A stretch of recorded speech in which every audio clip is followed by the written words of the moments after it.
So my dude's Valk here, and today I'm going to be giving my thoughts on my favorite character in the game, Xiao. I'm going to get out of the way real quick, and also I want to put a little disclaimer before I get into it.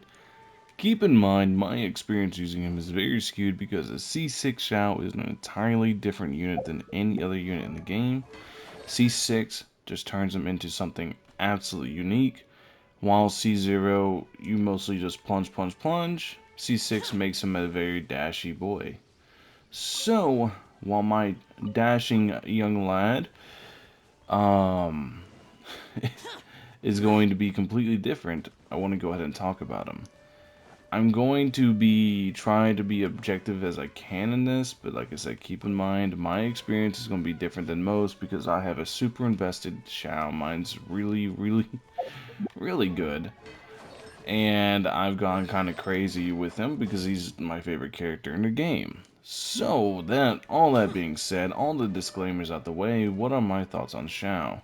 If I was to just play Xiao without dashing at all, I think he would have some major issues. One is that he gets knocked out of the air a lot whenever he's done that, so you really need a shielder with him in some strain or in some shape or form. You need a shielder with Xiao. And if you have a shielder, then that's going to fix that issue right up. But then he also ends up falling into this niche of being extremely team reliant to the point where you're going to have to basically build your entire team around him. And then he also has ER issues if you're against like single targets or things like that. He does have things like that, but once you get into the point of hyper investment where you have super high talent levels because he has multipliers on multipliers, he ends up being an absolute beast and murdering everything. Xiao just absolutely turns into a monstrous DPS, and because he's Animo, you don't have to think too much about element reactions because Animo kind of ends up just being everything. Everything is Animo. So the fact that Animo is such a transformative element makes it much easier to play around and much easier to run domains with because it's kind of a one size fits all kind of thing that you can do for anywhere. And because he's super mobile, he can also dodge abilities a lot easier. But like I said, it takes a lot of timing. It takes a whole lot to get good. I was terrible with Xiao whenever I first got him, and as time got on, I got a lot better with him. Got better at dodging, timing my plunges. He's got a lot of cancels that he can do. But yeah, so to not ramble.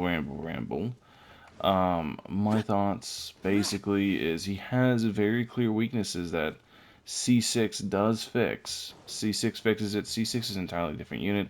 C6 turns Xiao from a kind of like almost top tier DPS. He's almost there, but because he's anime, doesn't have the access to vaporizes to one of the hardest hitting DPSs in the game whenever C6 is active. Whenever C6 is active, my Xiao is pumping out like 120k, 140k DPS, like literal DPS damage per second, because you can do 3 dashes in 1 second. That's 1 second that you can do, and you can do that over and over again as long as you're hitting more or 2 or more enemies with his plunge while he has the mask on. So it turns him into one of the best damage dealers in the game, hands down, with no reactions, no team help, no buffs needed, nothing. But back to C0. At C0, I think he has very clear weaknesses. Um, and its energy recharge is one of them against bosses. That's a very big weakness. That's why you run him with somebody like Jean. That's an Animo healer. Jean clears up his weaknesses very well. He's also extremely ult reliant. If his ult is down, he's not dealing much damage. He can deal damage. You can still hit pretty hard with the normals because he has really nice attack speed. He has good multipliers.